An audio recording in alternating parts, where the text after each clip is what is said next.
첫 번째 주제부터 들어가겠는데요. 예. 위클리 브리핑입니다. 위클리 브리핑에 예. 예, 티커를 공개합니다. 저희가 브리핑하는 회사들 예. AMZN, 아마존, 그다음에 모더나, 테슬라, 보잉입니다.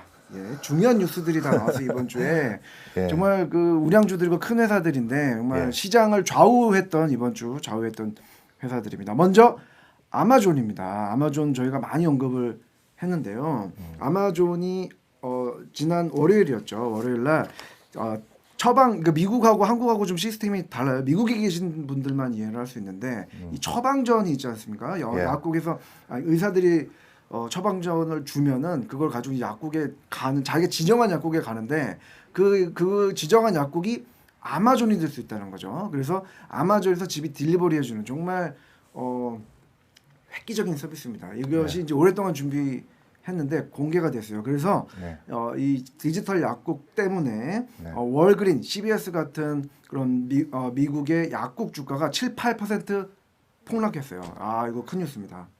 예, 일반 그 연세가 많으신 분들이 지금 코로나 바이러스가 지금 많이 확산이 되고 있는데 직접 가서 하는 것보다는 싼 가격으로, 심지어는 인슈런스가 없는, 보험이 없는 분한테도 싸게 공급한다는 것은 좀 희소식이죠. 그렇습니다.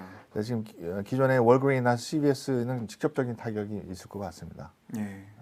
약값이 비싸니까 조금이라도 싼 데를 가고 집에서 받아볼 수 있는 것은 특히 연세 드신 시니어들한테는 굉장히 좀 희소식이죠. 그렇습니다. 예. 그 미국에서는 약값이 굉장히 비싸, 그러니까 한국에 비해서는 일반 여러 가지 이유가 있지만, 그러니까 오버 더 카운트라고 하죠. OTC라고 하는 거는 이제 누구나 다 가서 이제 뭐 다른 상품 사듯이 살 수 있는 제품들이 있거든요. 그거는 이제 싼 제품도 많은데 프레스크립션이랍니다. 처방, 의사가 진단해서 그걸 먹어야 되는 것들은 보험이 없을 경우 굉장히 비싸죠. 비싸죠. 예. 예.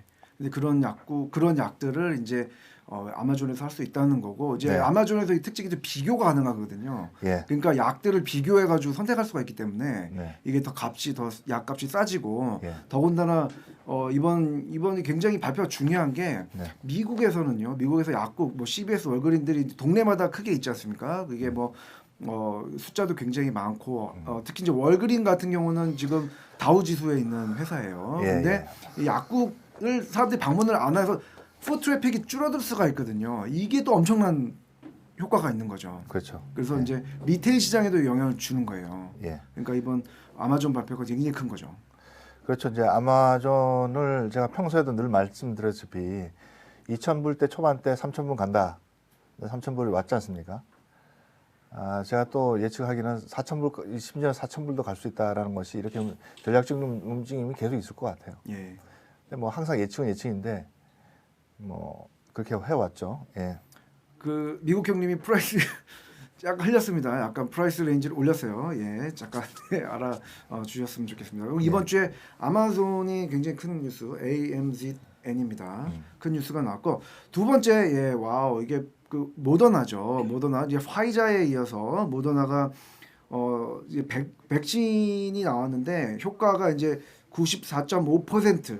또 이제 화이자도 오늘 또 발표를 했었죠. 그래서 94%, 95% 효과가 있는 약들이 나왔어요. 근데 모더나 같은 경우는 사실 화이자 나왔을 때도 미국 형님이 모더나를 주목해야 된다 얘기를 하셨어요. 연초에부터 제가 모더나를 유심히 보자라고 제가 말씀드렸고, 그 이유는 만약에 백신이 개발됐을 때 어디가 가장 안전한가를 분석해 보니까 모더나였습니다. 저희 분석에 사이드 에펙이 가장 적을 것 같은. 그래서 이제 효과가 어느 정도 되면은 모더나가 실패할 확률이 좀 적다, 실패라고 본 거죠. 근데 그게 좀 또 맞아 떨어졌네요. 네. 예측이 너무 맞아서 그러게요. 예언 수준으로 된 것 같아요. 그런 게 또 있습니다. 예. 테슬라도 미국 형님이 12월 지난번에는 S&P 500에 안 들어갔기 때문에 실망을 많이 하시더라고요. 4분기 12월쯤에는 들어갈 것이다라고 그때 예상을 다음엔 될 거야라고 하셨는데 이번에 들어가게 됐어요. 제가 9월 초에 그 3프로에 출연해서 저 질문이 테슬라가 이제 안 들어왔는데 어떻게 될 것 같으냐라고 하셔가지고 12월 때는 들어갈 것이다라고 말씀을 드렸는데 그게 또 맞았어요. 예. 그렇습니다. 그래서 12월 21일 날 이제 S&P 500에 들어갈 것이고 그냥 일반적으로 이제 일반 분들은 잘 모르실 수가 있는데 S&P 500에 이 테슬라가 들어간다는 얘기는 기관에서 투자하고 ETF에서도 폴폴리오 들어가고 뮤추얼 펀드에도 들어가고 그러니까 그 폴폴리오 안에 항상 기관에서는 같이 가는 주가 됐다라는 거 했기 때문에 안정적인 수익만 낸다면 이 주가는 굉장히 안정적으로 장기적으로 갈 수 있다라고 하는 거죠. 근데 아직 저는 이제 뭐 테슬라에 대해서 뭐 얘기는 하지 마시죠. 예. 그렇습니다. 테슬라 언급 많이 하셨는데 워낙 테슬라를 사랑하는 우리 저 팬층이 두터워서 그렇기도 하고 투자를 팬으로 하시면 안 되죠. 하지만 테슬라는 그런 주식이 된 거죠. 게 있죠. 그런 게 있죠. 근데 이번 테슬라가 이제 S&P 500에 들어가서 여기 그 S&P 500 그러니까 이게 기관에서 이제 투자를 많이 하게 된 거 아니겠습니까? 그렇죠. 그렇게 되면은 그 볼라틸리티가 좀 줄 수도 있지 않을까 싶어요. 그렇지 변동성이 않습니다. 그렇진 않나요? S&P 500 볼라틸리티가 7-8% 이상 되니까 어떤 것들에서는 그러니까 S&P 500에 들어간 건 희소식이지만 꼭 들어갔다고 해서 베네핏이 크게 있지는 않다. 기존에 일반 투자자들이 많기 때문에 기관에서도 가지고는 있겠지만 각 기관마다 테슬라를 보는 그 시각에 따라서 폴폴에 들어가는 거죠. 그게 뭐 1%가 될 수가 있고 보통 뭐 뮤추얼 펀드 같은 경우는 한 주에 22% 이상 들어가는 거는 거의 없습니다. 그러니까 뭐 도움은 되는데 뭐 크게 변화는 없다라고 하는 거죠. 그것 때문에 투자량이 늘어나고 이런 거는 분명히 있지만 그렇다고 해서 뭐 엄청 뭐 이게 뭐 배로가 된다 이런 건 아니니까 기존의 S&P 500들의 대부분 큰 회사들은 들어가 있기 때문에 그거는 이제 폴폴 매니저가 들어갈 수도 있고 안 들어갈 수도 있는 거죠. 그거는 그렇죠. 이제 꼭 들어가야 된다는 부분은 없으니까 하나의 레코멘데이션을 하는 거지만 항상 들어가는 건 아닙니다. 그러니까 이렇게 좀 밸런스 있는 시각을 좀 줄 필요는 있습니다. 하지만 테슬라가 S&P 500 들어갔다는 거 굉장히 사건이에요, 사실은. 올해 전기차도 에너지 회사인데 이게 그 S&P 500에 들어갔다는 것 자체가 굉장히 큰 의미가 있고. 따로 뭐 제가 테슬라뿐만 아니라 전기차 시장에 대해서 얘기를 좀 한 적이 있는데 세츄레이션 마켓이 될 수밖에 없는 상황이다라고 해서 저는 뭐 테슬라가 좋고 싫은 게 아니라 그 전기차 시장 자체가 저는 이제 프로핏 마진율이 떨어질 수밖에 없는 시장이다라고 보기 때문에 저는 좀 굉장히 좀 보수적으로 좀 생각하고 있습니다. 그렇습니다. 많은 경쟁사들이 들어오기 때문에 투자로서는 조금 더 지켜봐야 되는 그런 신중하게 가자라는 말씀을 저희가 방송에서 지속적으로 했고요. 네 번째는 보잉입니다. 보잉도 그동안 이제 언더퍼폼을 하다가 오늘이죠, 그죠? 뉴스가 나왔어요.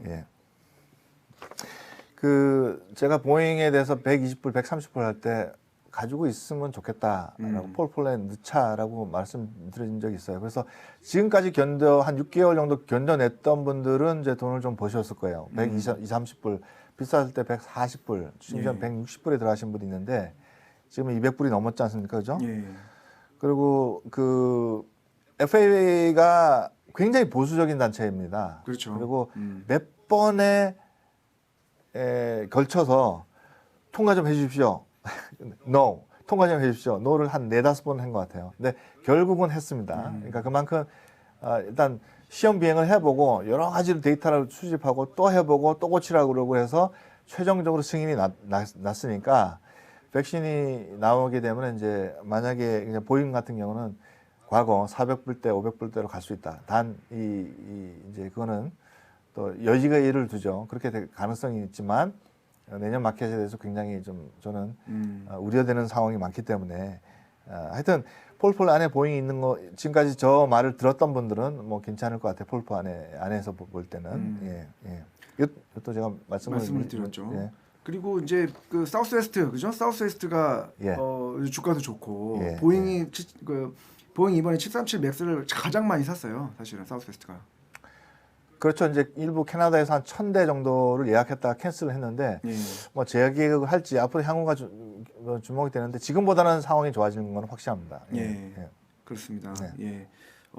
신중하게 말씀을 하셨고요. 저희가 그래서 아마존, 모더나, 테슬라, 보잉에 대해서 언급을 했는데 여기에는 없는 회사를 좀 언급을 좀 물어보고 싶어요. 예. 형님. 뭐냐면은 지금 그 IPO 파티를 하고 있어요. 지금 미국에서. 네. 미국에서 이제 아모르 파티가 아니고 IPO 파티를 하고 있는데 예. 지금 S1 파일 도어대시가 S1 그 파일링을 했고요. 예. 냈고 그다음에 에어비앤비가 냈습니다. ABNB로 해서 냈어요. 그리고 지금 내년 초에 또 로빈후드가 나올 것으로 예상이 되고 그래서 지금 계속 2012년, 2013년에 투자를 많이 받았고 성장했던 회사들이 올해 투자 IPO를 간 것도 의미가 있고 특히나 이제 에어비앤비 같은 경우는 미국 형님 언급도 우리가 한번 했었죠. 예. 근데 드디어 이제 상장을 하게 됐는데 예. IPO에 대해서 좀 IPO 파티 어떻게 생각하시는지 좀 여쭤보고 싶어요. 예, 에어비앤비는 제가 언급을 했고요. 올해는 제 예상으로는 스펙으로 갈 가능성이 있지 않느냐 올해. 근데 스펙은 안 갔죠. 근데 나스닥으로 가죠. 예, 나스닥으로 갔기 때문에 그렇게 생각이 들고 그다음에 이제 그 도어대시도 마찬가지. 근데 특히 이제 도어대시는 저는 굉장히 부정적인 시각을 피할 수가 없어요. 왜냐하면은 엔트리 베리어가 너무 적어요. 낮아요. 그러니까 그 지금 있는 기존의 인프라스트럭처로 이 시장 배달 서비스를 할 수 있는 시장에 진입하기는 굉장히 용이한 편입니다. 예를 들면은 그 우버 이츠라든지 그다음 그룹 커피라든지 또 이제 또 경쟁 회사들이 계속 나오고 있거든요. 그러니까 엔트리 베리어가 낮다는 얘기는 카피하기 좋고 다른 회사의 경쟁을 심하게 해서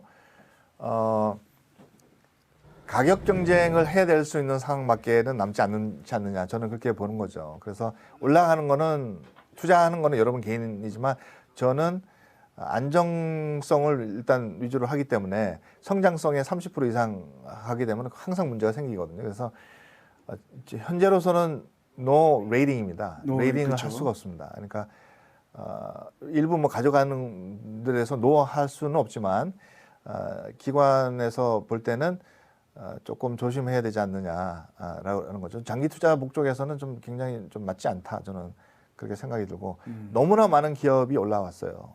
그렇죠. 너무나 많은 기업들이 IPO로 IPO로 많이 갔고 자산이 많이 들어왔기 때문인데 만약에 시장에 앞으로 지금 제가 조금 이따 얘기할까 좀 만약에 크래션이나 깨지게 되면은 가장 많이 빠져야 될 상황들이 새로 진입한 것들입니다. 가장 볼러틸리티 클 거 중에 하나이기 때문에 저는 특히 내년 2021년 시장은 불확실성의 시대이기 때문에 조금 당분간은 좀 저는 피하고 싶습니다. 예.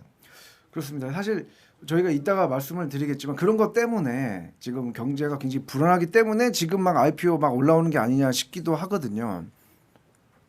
그렇죠. 빨리 펀드레이징을 받아서 펀더멘털을 만들어야 되니까 올해 특히나 유행처럼 많이 들어왔고 인터레스트 레이트는 여러 가지 상황이 그렇게 된 것 같은데 저는 이제 좀 다르게 보는 거죠. 그렇죠. 이게 좀 좋은 시그널은 아니다. 진중하게 보시는 거죠. 예. 사실 어떻게 보면 코비드 우리가 3월, 4월 됐을 때 그때는 IPO 막 이랬거든요 분위기가. 근데 이렇게 IPO 파티를 하게 될 줄은 정말 몰랐고 그만큼 IPO는 사실 그 타이밍이거든요. 그래서 내년에 그것 때문에 지금 당겨서 하는 게 아닌가 싶기도 하고요. 특히 이제 아까 잠깐 언급을 하지만 에어비앤비 같은 경우는 S1을 제가 좀 봤는데 굉장히 그 예상대로 다 많이 깨졌는데 회복 속도가 굉장히 빨랐고 에어비앤비가 홈 렌탈이거든요. 거의 근데 홈 렌탈에서 지금 에브리싱 렌탈로 변하는 모습들이 좀 있더라고요. 그래서 그런 모습들은 에어비앤비를 좀 주목할 만하지 않을까 생각을 합니다. 하지만 노 레이시입니다. 그건 확실하게.